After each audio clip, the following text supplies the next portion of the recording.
¿Qué tal? ¿Cómo andan? Otra edición más de este Aciertos y Errores, y un Aciertos y Errores que mientras se está grabando se están cumpliendo 140 días de cuarentena, digamos, ¿no? ¿Cómo olvidarse uno cuando empezó? ¿Se acuerdan? Bueno, han pasado muchas cosas, pasaron cosas, como diría el expresidente Mauricio Macri, ¿no? Y varias cosas.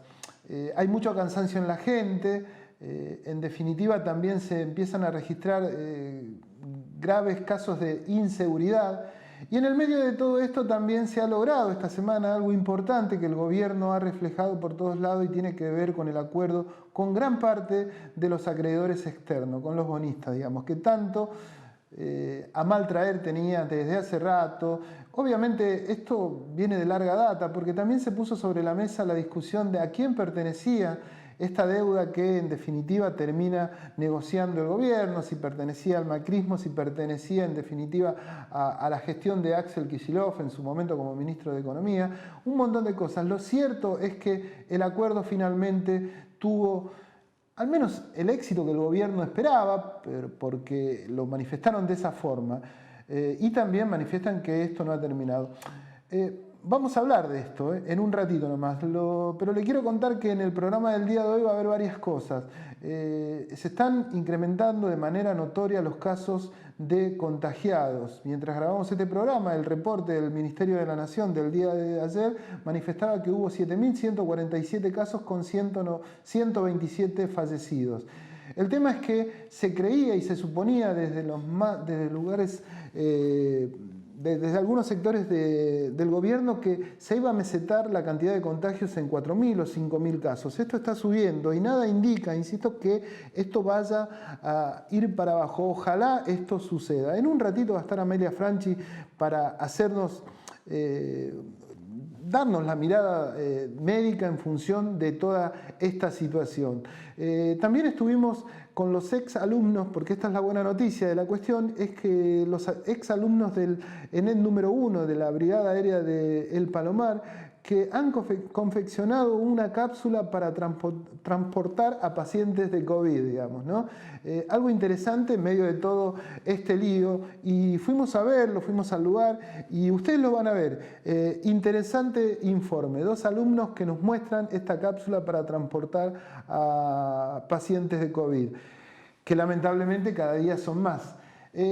También hablamos con José Luis Esper, el economista y también ex candidato a presidente, y obviamente vinculado a un sector concreto, más precisamente de la derecha o sector liberal, que nos cuenta cuál es su mirada acerca de este acuerdo que se ha realizado por el ministro Guzmán y del gobierno argentino, ¿no? En otra parte del programa nos va a acompañar Fernando Moreira, el actual intendente de San Martín, que tuvo la presencia de Juan Cuatromo, que es el presidente del Banco Provincia, inaugurando unas cabinas de estas bancarias móviles en el barrio Libertador, uno de los barrios de la periferia de ese distrito.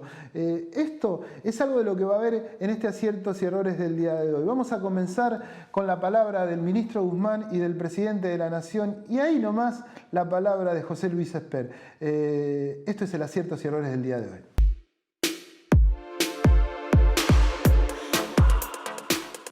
Nosotros hicimos una primera oferta que no fue aceptada por los acreedores y persistimos.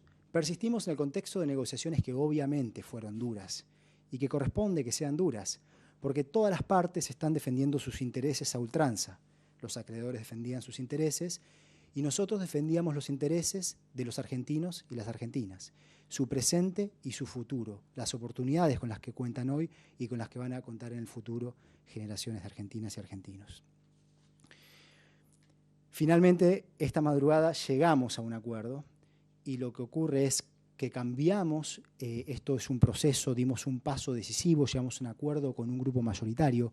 Esto no se terminó, pero sí que es un paso decisivo que nos pone en una situación ventajosa a efectos de poder terminar esta reestructuración de una manera ordenada. Y en lo que consistiría ese acuerdo es en pasar de las barras azules con esa concentración tan fuerte de pago en los primeros años, en condiciones que no se podían enfrentar, a las barras naranjas, lo que conlleva un alivio que va a ayudar a Argentina. Esto significa pasar de una situación de deuda insostenible, la azul, a una situación de deuda sostenible, la naranja. Y Martín interpretó mejor que nadie el objetivo. Y nos dimos con Martín una estrategia que Martín ideó, que fue muy exitosa. Y que hoy con tranquilidad podemos decir que el objetivo que nos fijamos lo hemos logrado. Para la Argentina, el acuerdo que hemos alcanzado significan 37.700 millones de dólares menos que deberemos pagar en los próximos 10 años. Pero además, si uno tiene en cuenta lo que la Argentina se había comprometido a pagar en los próximos 5 años, ese alivio es de 42.500 millones de dólares. ¿Sabe qué significa esto? Que hemos recuperado autonomía para poder destinar recursos para que muchos argentinos puedan tener su vivienda, para que muchos empresarios puedan acceder al crédito e impulsar la producción en Argentina, para que impulsando la producción podamos recuperar el empleo. Hemos recuperado autonomía de decisión y de definir qué país queremos. Y el país que queremos es este que estamos viendo, poniendo en marcha el Procrear. Un país donde el Estado se una al sector privado para desarrollar viviendas. Que esas viviendas lleguen a las que hoy lo están necesitando. Y que el crédito no esté ligado a la variación del dólar, sino esté ligado básicamente al ingreso de cada familia. En realidad, yo soy de los que cree que en política nada es más importante que la palabra empeñada. Para mí no mentir en política es central. Y yo siento que estamos cumpliendo con nuestra palabra. Les dijimos a los argentinos y a las argentinas que íbamos a poner poco a poco al país de pie. Y que la deuda, que era un enorme condicionante que teníamos, no nos iba a impedir lograr un proceso de desarrollo y contar con los recursos necesarios para que ese desarrollo se vuelque no a la especulación, sino a la producción y al trabajo. Y lo estamos logrando. No lo lograron Alberto y Martín, lo logramos todos. A cada compañero del Frente de Todos quiero que sepa que todos hicimos posible cumplir con nuestra palabra.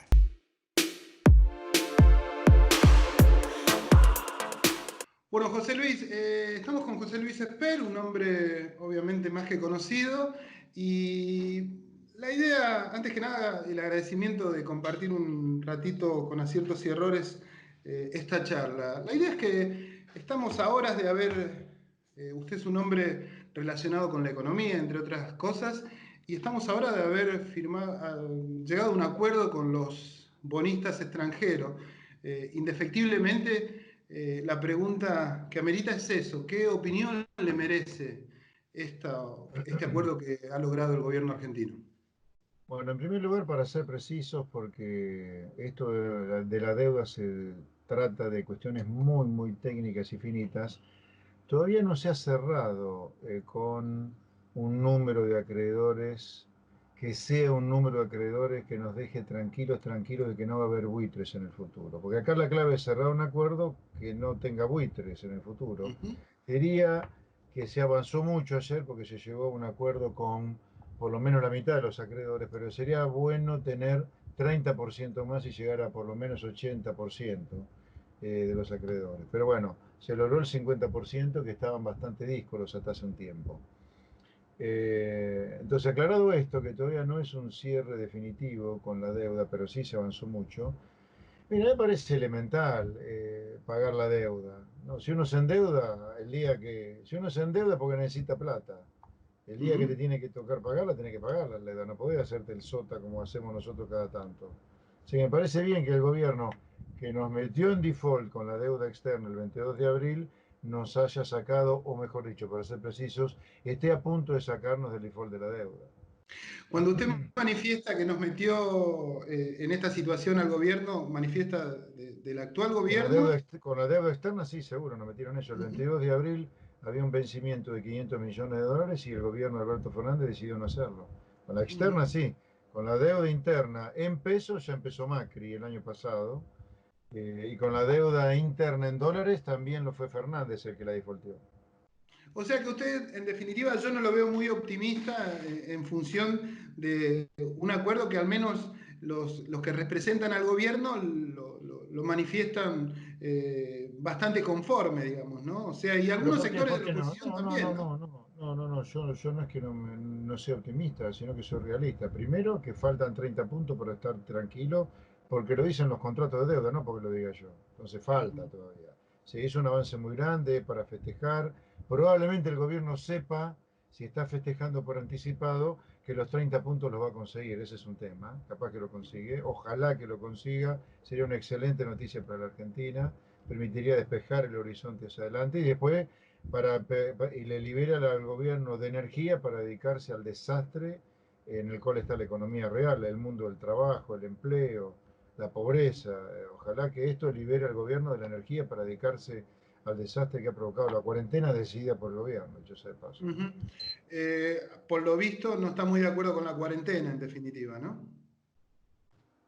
A ver, me remito a los resultados. Estamos yendo a 20 semanas de cuarentena ya, con la economía destrozada, con comercios cerrando por todos lados, industrias quebrando, el desempleo explotando y al mismo tiempo están explotando los contagios también ahora. Así que no me parece que sea un balance muy favorable de lo que hemos hecho nosotros, ¿no?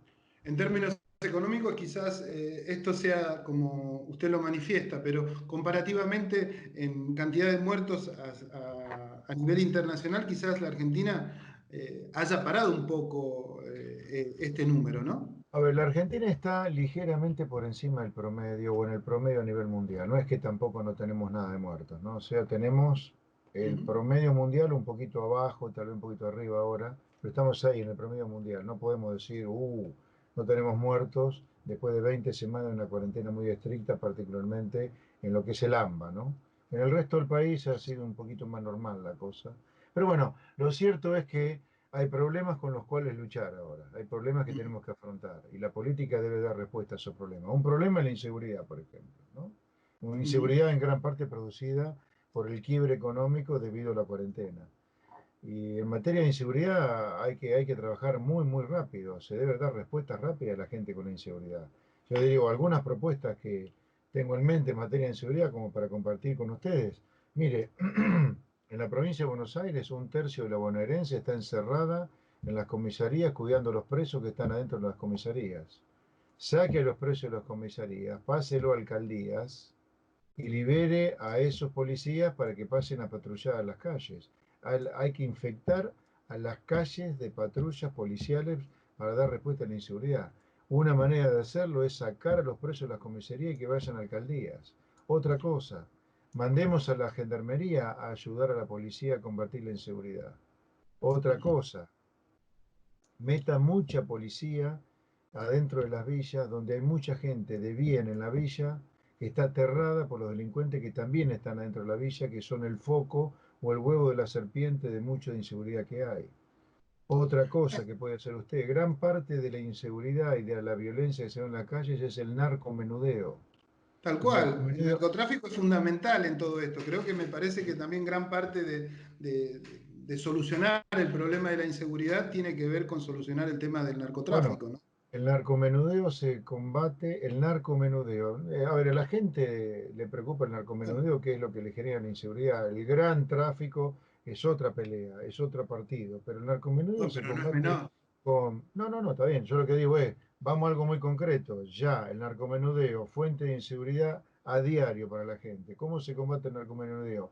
Policías encubiertos reveladores, que se llama, y con allanamientos rápidos. Eso se puede hacer muy fácil. Sí, el tema No sé también por qué no hay voluntad. que las fuerzas de seguridad en ocasiones también están involucradas en muchos casos en A veces lugares, sí.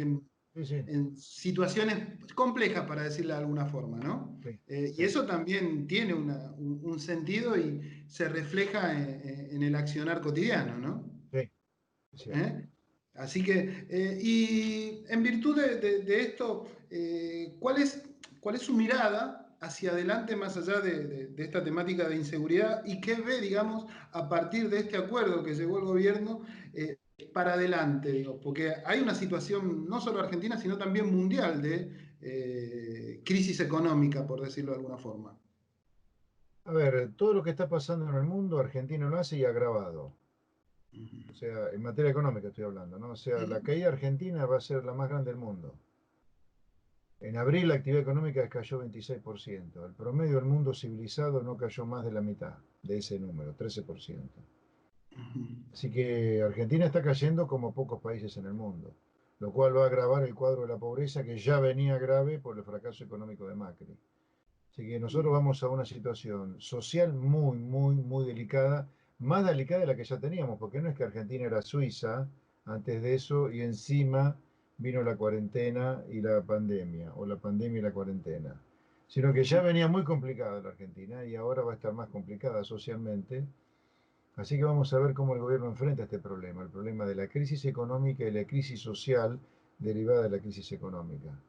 Yo creo que el que Argentina, si Argentina sale del default realmente, cosa que es probable, creo yo, después de lo de ayer, ahí le vendría bien al gobierno hacer un acuerdo con el Fondo Monetario para postergar los pagos de deuda con el fondo, para tener una situación fiscal un poco holgada.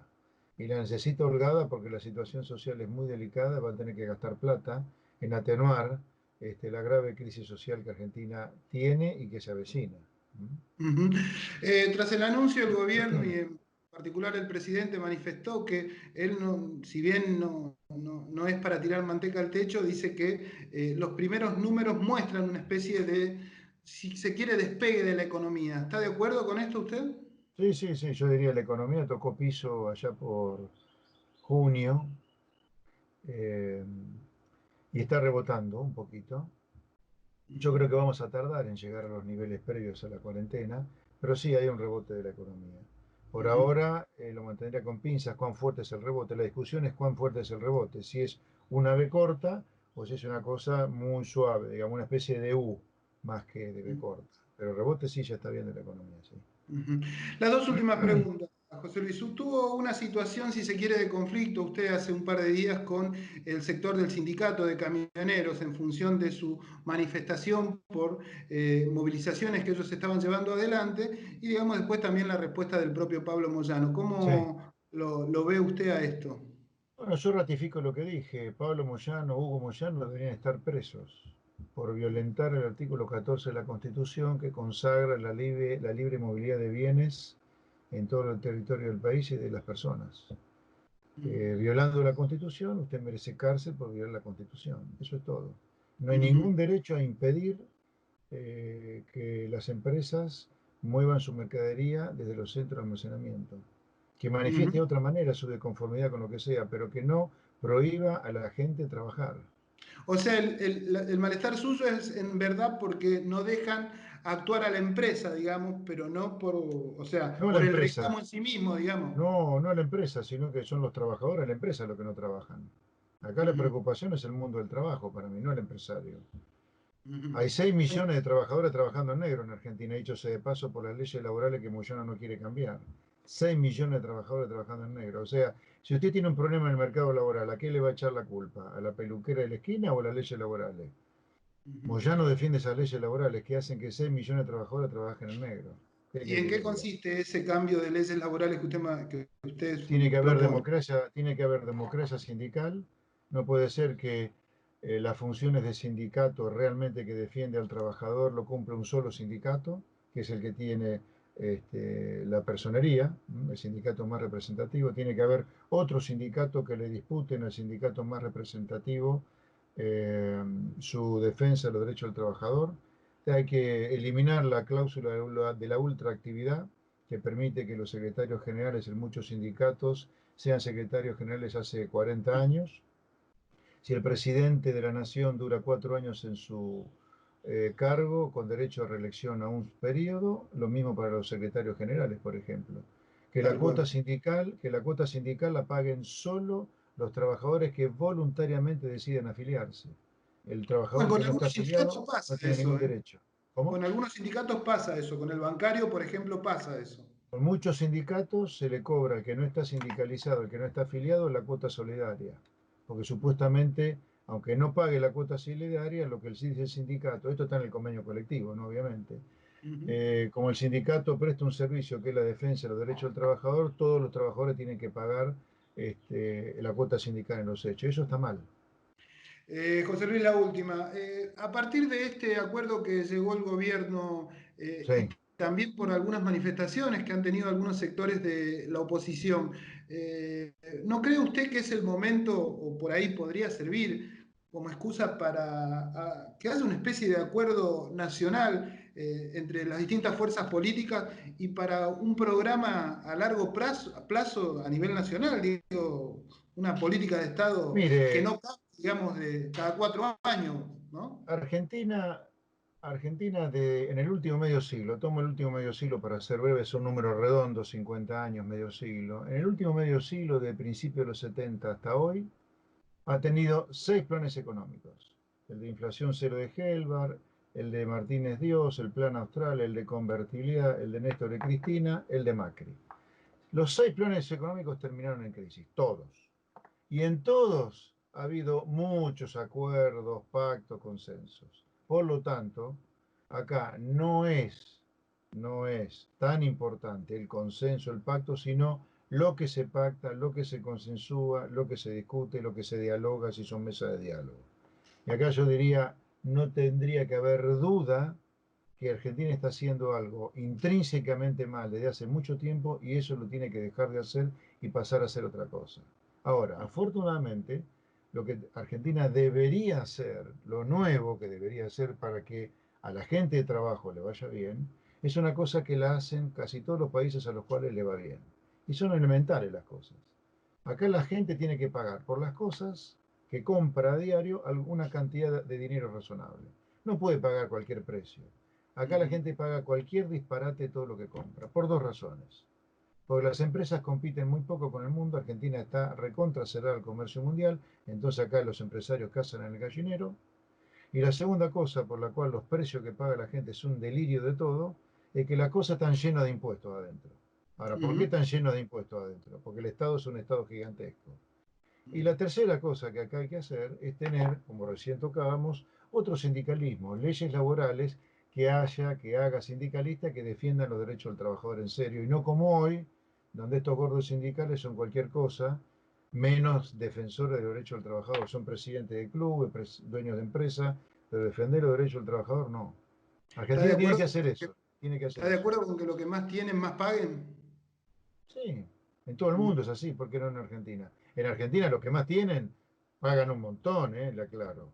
El Ujú. impuesto a la ganancia de Argentina es 35%, de los más altos que hay en el mundo. Se paga bienes personales, se paga inmobiliario rural para el que tiene campo, inmobiliario residencial en función del tamaño de la casa. Los que más tienen acá más pagan. Lo que pasa que a pesar de los muchos impuestos que se pagan, el gasto público es tan alto, el déficit fiscal es tan alto que cada tanto Argentina tiene una crisis. Eso es lo que hay que evitar para que la gente de trabajo le vaya bien.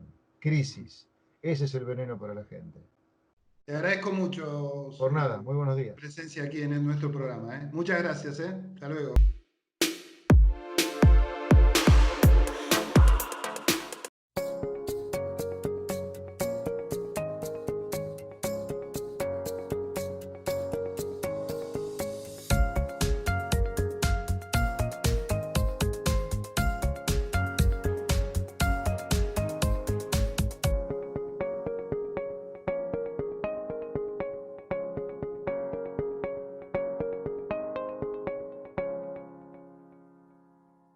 Te presentamos Doctoros de PIM, un servicio de nuestra obra social, por el cual podés comunicarte con un médico a través de videollamadas las 24 horas del día, los 7 días a la semana. Baja la aplicación y sumate a la telemedicina a través de tu consulta médica online, sin salir de tu casa. OSDEPIM, te estamos cuidando.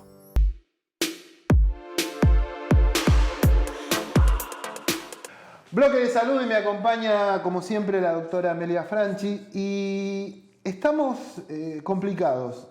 ¿Por qué? Porque los 7.000 casos que al menos reportó el informe del día de ayer del Ministerio de Salud, insisto, nosotros grabamos un día jueves, 7.147 casos, todo hacía suponer a principios cuando en la fase anterior, que esto se iba a mesetar en, no sé, en 4.000 casos, en 5.000 casos, y lamentablemente ya andamos rondando los 7.000. Es un número lamentable y nada indica que esto vaya a bajar. Y bueno, la pregunta, y otro tema puntual, acaba de cerrarse el Hospital Evita de Lanús, digamos, mientras nosotros estamos grabando este programa. ¿Por qué? Por la cantidad de casos que hay. Estamos complicados. Nada, no voy a decir mucho más. La que tiene la palabra es la doctora Amelia Franchi. ¿Sirvió la cuarentena, doctora? Empezaría de esa forma. Por supuesto que sirvió y sirve, en realidad sirve si seguimos, porque en realidad ahora estamos en un pico alto. No sabemos si es el pico alto. Se supone que con 7.100 casos realmente es el máximo que tuvimos hoy jueves, desde toda esta cuarentena que lleva 140 días, creo. Pero el tema es que puede pasar que estos 7.100 sigan aumentando y dentro de 15 días tengamos, si llegara a tener el doble, estaríamos muy complicados con la situación de salud. Claro que sirvió porque esto hizo que de pocas camas, de pocos respiradores, pudiéramos armarnos en salud. Entonces tengamos en lugares donde se abrieron camas, donde se pusieron más respiradores. El tema de Evita de Lanús es que se cerró porque los que están enfermos, los que se han contagiado son muchos médicos y enfermeras, agentes de salud. Por eso la noticia es muy fresquita y no sabemos bien qué es lo que va a suceder. Sí se sabe que se van a trasladar los pacientes, todos los pacientes. Se traslada. Por 14 días cierra. Bueno, también habla de un dato esto, ¿no? Que tiene que ver ni más ni menos con el recurso humano, ¿no? Porque esa es otra de las cosas que nosotros venimos insistiendo hace mucho tiempo en este programa, y es la falta del recurso humano, porque si bien en paralelo, como manifiesta la propia doctora, ha servido la cuarentena para generar mayor infraestructura, yo no sé, y esto es personal, si fue de la mano con la cantidad de gente que en definitiva iba a cubrir toda esa nueva infraestructura. El hecho puntual del cierre del Hospital Evita de Lanús implica también que hay una falta de recursos humanos. En realidad se fueron haciendo los concursos, fueron viniendo gente con becas, enfermeras fundamentalmente y terapistas, pero hay pocos terapistas. Es una especialidad muy compleja donde hay poca cantidad de gente que es terapista, claro, específicamente terapista. Tal es así que se crean sistemas para contener la cantidad de pacientes que está llegando, de tal manera que gente que tiene otras especialidades se los está preparando para la ayuda a los terapistas. Entonces, en un mismo lugar tener los terapistas con residentes y con médicos de la especialidad de cirugía, de anestesiología, otorrino, para que también colaboren. Entonces, van a aumentar la cantidad de médicos, pero no terapistas, junto con terapistas. Este es uno de los planteos. De cualquier manera, te cuento que las camas están muy al límite. Claro, a eso iba. Cuando hablabas de terapistas recién, yo tengo un informe acá, que es el que nos brinda Nación, que dice que las UTI, las camas de terapia intensiva para adultos, están ocupadas en un 56% en Nación y en AMBA el 66%. Pero vos, por otro lado, me decís que estamos Hay muchos hospitales que están con las camas de terapia intensiva ocupadas. Y entonces se espera que uno salga para la sala para poder ubicar otra cama. En realidad, yo creo que es una cuestión de semántica, ¿no? Que se hablan de camas críticas, y camas críticas seguramente que haya el valor de lo que están pasando. Pero una cosa son las camas críticas y otra cosa son las camas de terapia intensiva. Un paciente es crítico cuando llega a la guardia y está en condiciones graves de poder llegar a un fallecimiento dentro de las próximas 24 horas o 48, entra a guardia y se le hace todas las maniobras, todas las situaciones para compensarlo. Claro. Eso es guardia, que tiene shock room, el shock room tiene también para poner un respirador o no, se lo compensa y no se puede tener más de 24 o 48 horas un paciente en guardia. En la guardia también hay shock room. El shock room es el paciente choqueado. El choqueado quiere decir que está con su baja presión, descompensado, y ahí es donde se lo empieza a compensar. Yo a ese paciente lo tengo que subir a terapia intensiva. Tal cual. Y esas son camas de terapia intensiva. Igual las camas de unidad de coronarias, las unidades intensivas coronarias, son pacientes críticos pero coronarios.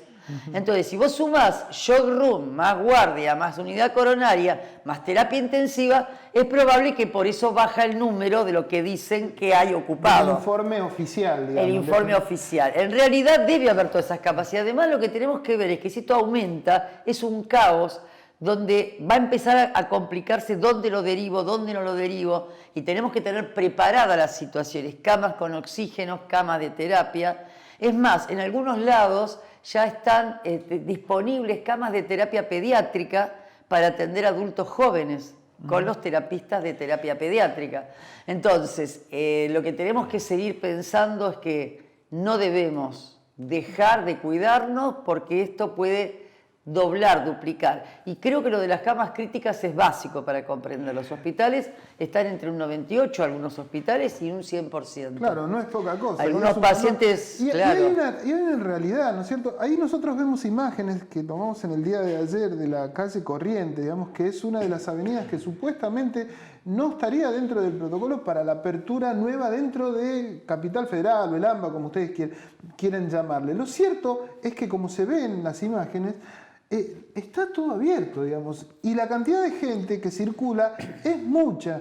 Y esto, digamos, tomo Avenida Corrientes porque estuvimos ahí, tuvimos la posibilidad de tomar esas imágenes, pero uno va en esta semana ha habido días de sol, digamos, medio primaverales, y hay mucha gente en las plazas, y esas plazas que tanto en Capital Federal como en algunos lugares del conurbano fueron habilitadas como para que uno al aire libre transite y de manera transite a 2 metros de distancia, a 2 metros de distancia, no son para que uno vaya y se asiente y qué sé yo, haga mate y pase el día. No es el momento. Pero bueno, ahí tiene que ver mucho la conciencia social, en definitiva. Sí, ¿no? Yo te quiero comentar que también es necesario que sepa la población que hay guías éticas, si llegara a suceder esto, ya están armadas en los hospitales, y desde Nación y desde provincia hay conjuntos y comités donde están haciendo cada hospital y cada lugar guías éticas que se llaman guías de triage para estas situaciones complejas que pueden llegar a suceder. De cualquier manera, vos pensá... Cuando decís guías éticas, lo que estás diciendo es ¿a quién le vas a dar el lugar? No, es que justamente éticamente no hay que pensar a quién dejar, sino que hay que atender a todo el mundo, COVID o no COVID, y lo que hay que hacer es un triage como siempre, como toda la vida, de quién va a mejorar con eso, o quién puede utilizarlo. No es lo mismo un paciente en estado terminal con un cáncer terminal que vos les estés dando un respirador que no sirve, porque es estado de cuidados paliativos eso. De cualquier manera, es muy triste lo que está pasando, y esto es para otro programa, la lejanía de los pacientes que no pueden ver a su familia en estas situaciones. Estar solos, claro, solamente con un celular, si es que lo pueden manejar, pero uno está acostumbrado. Ese es el estado en que va aquellas personas que en este momento que se contagian y están en terapia intensiva, digamos. Terapia intensiva, en sala o en guardia. No podés ingresar porque podés contagiar, entonces la persona está sola con un celular, la enfermera es la que, o el médico es el que se maneja telefónicamente con la familia, y hay notas muy tristes respecto a pacientes familiares fallecidos, ¿no? Que no pudieron estar con su familia. Uno está acostumbrado a la muerte, sabe que vivimos y morimos, pero no está acostumbrado a pensar que no pudo acompañar. Y en este caos, si no nos controlamos, está pasando eso.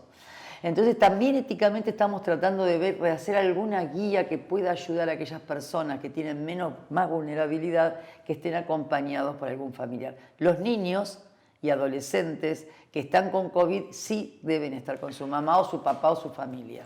Está complicada la cosa, muy difícil, así que tomen conciencia. No, el pico anuncian algunos que va a ser el 15 de agosto, ya en unos pocos días. pero estamos en 7.000 casos. O sea, insisto en lo que decía al principio, algunas autoridades pensaban que se iba a mesetar en un número diario de 4.000 a 5.000 casos. Llegamos a los 7.000. Lamentablemente nada indica, insisto, que esto vaya a bajar. Y ojalá que así sea y se termine. Ojalá sea también que sube y baje, aunque sea hasta que baje del todo, porque eso nos permite que las camas se vayan liberando, ¿no? Sí. Amelia, muchas gracias. Tenemos en todo este lío, hay, no sé si una buena noticia, pero sí hay gente que está trabajando. ¿Y sabes quiénes son? Los ex alumnos del ENED número 1 de la Brigada Aérea del Palomar. Construyeron una cápsula para transportar, me suena, me cuesta a veces, pacientes con COVID. Sí, y son alumnos que se han recibido en una escuela pública, de carácter nacional, y están laburando en eso, y todo lo que hacen es industria argentina. Mejor que lo escuchen ustedes. Se trata de Ariel García y de Hugo González, técnicos aeronáuticos que lograron esa cápsula. Estamos en algún lugar de la provincia de Buenos Aires. En ese hangar que ustedes ven ahí hay una cápsula para transportar a pacientes de COVID, diseñada por alumnos de la escuela que está en la base militar de Palomar, y es industria argentina. Vengan, acompáñennos que les mostramos de qué se trata. Bueno, estamos con Hugo, que es uno de los alumnos que ha desarrollado esta cápsula. Hugo es un egresado de la base militar del Palomar, del colegio que está dentro de la base. Pero mejor que nos explique él. Hugo, antes que nada, gracias por favor. Posibilitarnos ver esto. ¿Qué es lo que hicieron? ¿Qué es esta cápsula? Bueno, nuestra cápsula es una cápsula de presión negativa. Básicamente sirve para el traslado de paciente con COVID. Lo que permite es que no infecte el paciente, las personas que intervienen en el traslado del paciente de un lugar a otro. Básicamente lo que sean pilotos, enfermeros o médicos. ¿Cómo se les ocurrió esto? Digamos, ¿cuándo nació la idea de una cápsula? ¿Con quién lo hablaron? Bueno, nosotros estoy trabajando con Ariel García, que somos compañeros de la secundaria, que él es diseñador industrial y en el caso mío yo soy ingeniero aeronáutico. Trabajamos en varios proyectos y tenemos un equipo aeromédico ya aprobado por la ANAC, que es la autoridad que nos regula. Un operador nos consultó la posibilidad de poder hacer una cápsula y bueno, y ahí se inició el diseño. Hicimos un prototipo, lo fuimos probando en varias aeronaves y posteriormente lo llevamos a la gente del SAME para que nos indique básicamente, por la operatoria que ellos tenían, cuáles eran las modificaciones que podíamos hacer de la cápsula, que fueron implementadas en la cápsula, que actualmente la tenemos aprobada por ANAC. Y esta cápsula, digamos, ¿se usa y se descarta o no sirve para no, es reutilizable. De tratamiento, digamos? No, es reutilizable, tiene un sistema, usa materiales inífugos que se puede ser lavados por algún elemento excepto la lavandina, que en la aeronáutica es medio prohibitivo, pero aparte nosotros lo estamos ofreciendo con un generador autónomo de ozono que sirve para la limpieza tanto del interior de la aeronave como para la cápsula. El interior y el exterior de la cápsula. ¿Cuándo empezaron? ¿Cuándo hicieron la primera cápsula? Y el pedido lo tuvimos en abril, apenas se inició el tema de la pandemia, y el primer prototipo lo habremos tenido un mes después. ¿Cuántas cápsulas llevan hechas? ¿Muchas ya? Y ya tenemos hechas 4 cápsulas. Y actualmente estamos preparando para un pedido de 10 más o menos. O sea, lamentablemente, digamos, sí. Hay necesidad de este tipo. Sí, digamos, ahora vamos a hablar también con Ariel en un ratito. Sí. ¿Para qué se utiliza la cápsula en sí misma, digamos, cuando uno está enfermo para llevarlo de un lado a otro? ¿Cómo es claro, el traslado? Normalmente la operatoria es cuando ya le avisan, en el caso de realizar una evacuación sanitaria o traslado sanitario, ya le avisan a la empresa que va a realizar el traslado que el paciente tiene COVID o posible COVID. Con lo cual el operador o la empresa ya lleva la cápsula en la aeronave y va a buscarla en cualquier lugar dentro del país o lo traslade de Buenos Aires a cualquier lugar del país. La persona del hospital ya sale introducida dentro de la cápsula. Del hospital va a la ambulancia va al avión o helicóptero, el helicóptero hace el traslado a donde sea, normalmente están viniendo hacia Buenos Aires, y después de ahí la ambulancia lo mueve de la aeronave al hospital. Ya hicieron un traslado con una nenita que vino de Jujuy, que vino con avión, bajó en el aeropuerto de San Fernando, lo subieron a la ambulancia y de ahí fue al hospital Garrahan, donde finalmente la terminaron de atender. Bueno, la verdad que felicitaciones por el laburo en sí mismo, porque la verdad que por estos tiempos amerita esta situación, ¿no? Y han tenido la particularidad ustedes de desarrollar algo de necesidad primordial por estos días, ¿no? Bueno, te agradezco mucho. Ahí hablamos con Ariel, ¿eh? Ariel, vos sos otro de los hombres que tiene responsabilidad en el diseño y construcción de esta cápsula. Hay una particularidad, son todos exalumnos, ¿no? Sí, exactamente. Somos exalumnos de la antigua ENER número 1 de Palomar. Hoy es Escuela Técnica número 4. Y somos unos 4 técnicos aeronáuticos y 2 técnicos electrónicos que desarrollamos todo, porque tiene una particularidad electrónica bastante interesante en la cápsula. ¿Electrónica? Electrónica, ¿Por sí, qué? exactamente. La cajita esa que vemos ahí es, aparte de filtrar el aire posiblemente contaminado que tiene el paciente, tiene un generador de ozono. El ozono purifica el aire y larga aire completamente puro ahí. El ozono es un desinfectante muy potente y es usado para desinfecciones y con virus similares al del coronavirus. ¿El diseño que ustedes desarrollaron, tomaron algún ejemplo de algún lado o fue propio? Mira, yo aparte de técnico aeronáutico soy diseñador industrial y dentro en la carrera nos enseñan a investigar un poco. Estuve viendo lo que hay por el mundo, lo que se está usando en el mundo y se toman partes de cada cápsula que hay en el mundo. Si bien no hay mucho, pero sí, vas sacando ideas, hablando con profesionales. El hecho de hablar con la gente del SAME nos abrió un poco la cabeza. La idea es rescatando experiencias de los operadores o de los usuarios. ¿Esta cápsula, digamos, es habitual de usanza en otros lugares del mundo? Sí, por lo que estuvimos investigando, se viene usando hace mucho por el tema del ébola en África. Entonces, como el ébola es altamente contagiosa por vía aérea, hay cápsulas europeas que desarrollaron bastante el tema para aislar al paciente del medio ambiente, sí. Me llama la atención, digamos, esto de que ustedes son exalumnos y siguen laburando, no solo en esto, calculo, me decían fuera de cámara que tienen también algunas cuestiones en común que están desarrollando, ¿no? Sí, exactamente. Especialmente con Hugo somos amigos. Nos une una amistad de 40 años y profesionalmente sí, nos complementamos perfectamente porque él es ingeniero, maneja muy bien el tema de normativas y todo el vínculo con la ANAC, que es la que nos regula a nosotros, y yo me encargo más que nada del manejo de materiales, diseño, activación de proveedores y esas cosas. Entonces nos complementamos bastante bien.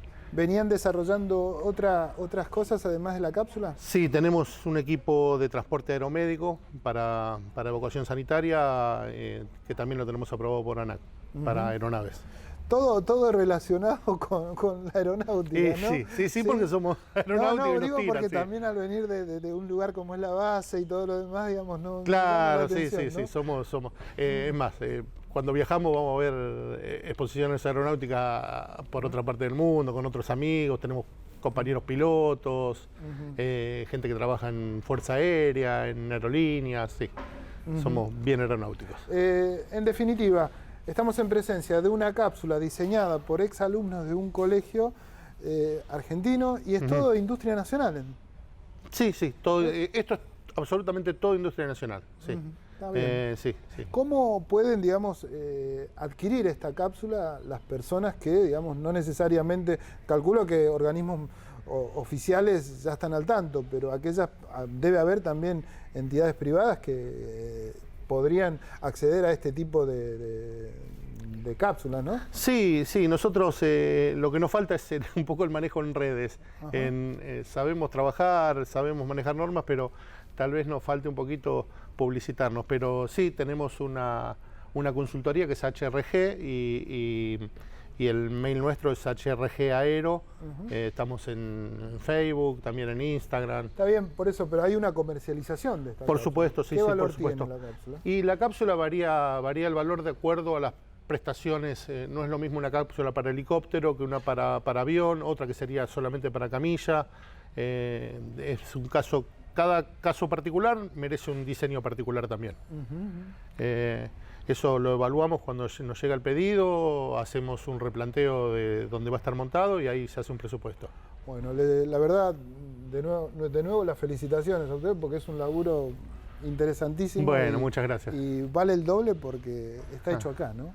Sí, lo que tratamos siempre de desarrollar proveedores nacionales con la industria nacional, ¿no?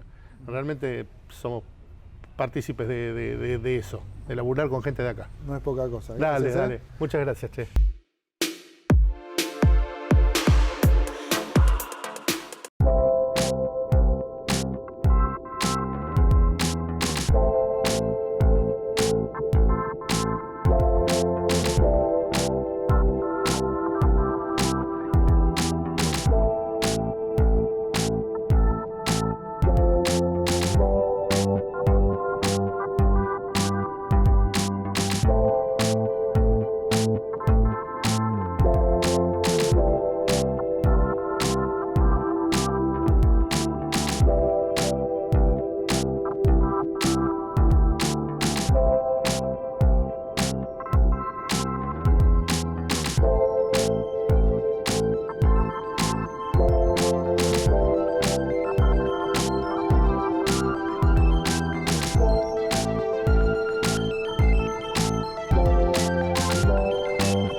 Sumate a la telemedicina a través de tu consulta médica online.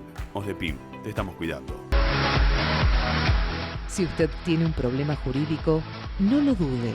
Consulte a un abogado matriculado. Se lo aconseja el Colegio de Abogados de San Martín. Llame al 4754-2139. Avenida Ricardo Balbín, 1750 San Martín.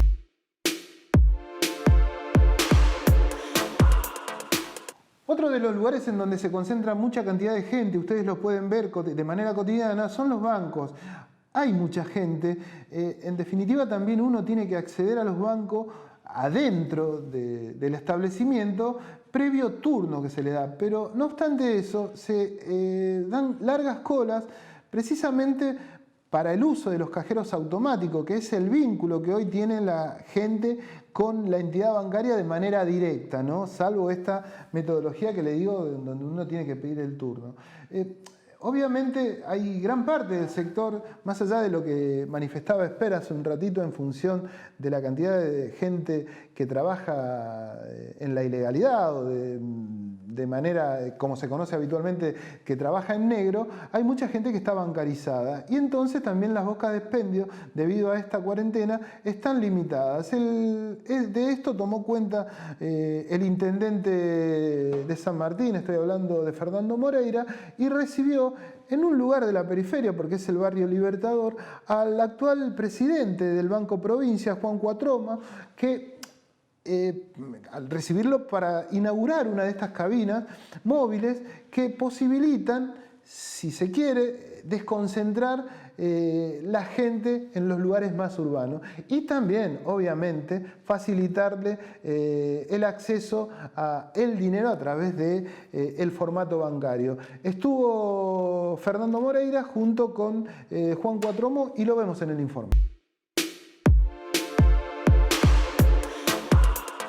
Estamos visitando uno de estos cajeros que instaló el banco en los barrios donde estaban alejados de los centros bancarios, donde históricamente estaban los cajeros. Es una demanda muy importante de los barrios, la gente está cada vez más bancarizada y la necesidad de efectivo es una necesidad muy importante. Por eso para nosotros esto es una gestión que hicimos con el banco y que estamos muy contentos de poder presentarla. Para nosotros es un gusto estar con el intendente, con Fernando, inaugurando esta cabina, que es parte de un programa que estamos desarrollando en toda la provincia para llevar cajeros y básicamente el sistema financiero a los lugares donde encontramos que hay una falta muy grande y un abandono de parte del sistema financiero en general y de los bancos públicos. Esto es parte de una agenda que fijó el gobernador Axel Kicillof de trabajar muy cerca con todos los intendentes, con todas las intendentas para llevar soluciones a los y las bonaerenses. Y es muy importante porque son barrios que están lejos de otro cajero. Entonces, la manera de descentralizar cajeros es esta, donde no hay bancos, pero sí puede haber cajeros, de manera que la gente tenga un cajero más cerca de su casa y no tenga que viajar, por ejemplo, para llegar a otros lugares donde hay cajeros, avanzando con la movilidad y además con la incomodidad.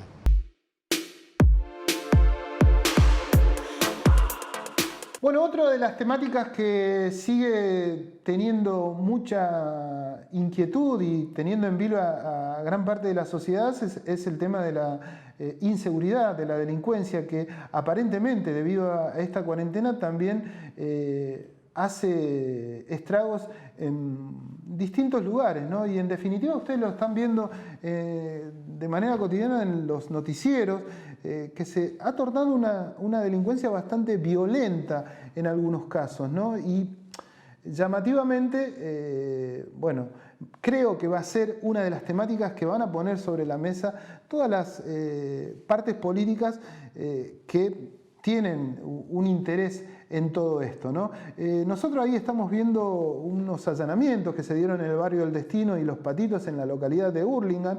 Ahí estuvo el propio intendente de ese distrito, estoy hablando de Juan Zabaleta, acompañado por el ministro de Seguridad Sergio Berni, ¿no es cierto? Esos allanamientos tienen que ver con la impronta que la provincia le está poniendo al tema de la inseguridad, un tema que también hay que decirlo, generó cierta rispidez tanto en nación como en provincia por sus titulares, ¿no es cierto? Lo que sería conveniente es que estas situaciones no se dieran, que hubiese una especie de acuerdo en conjunto para, digamos, el beneficio de todos los ciudadanos, de todos los lugares, ¿no? La inseguridad es algo que afecta a todos, no a un solo sector, y en definitiva las políticas tienen que ser en conjunto. Hay muchas críticas, en definitiva, al actual secretario, al ministro de Seguridad de la provincia de Buenos Aires, Sergio Berni, por la impronta que el hombre tiene. A algunos les gustan, a otros no tanto.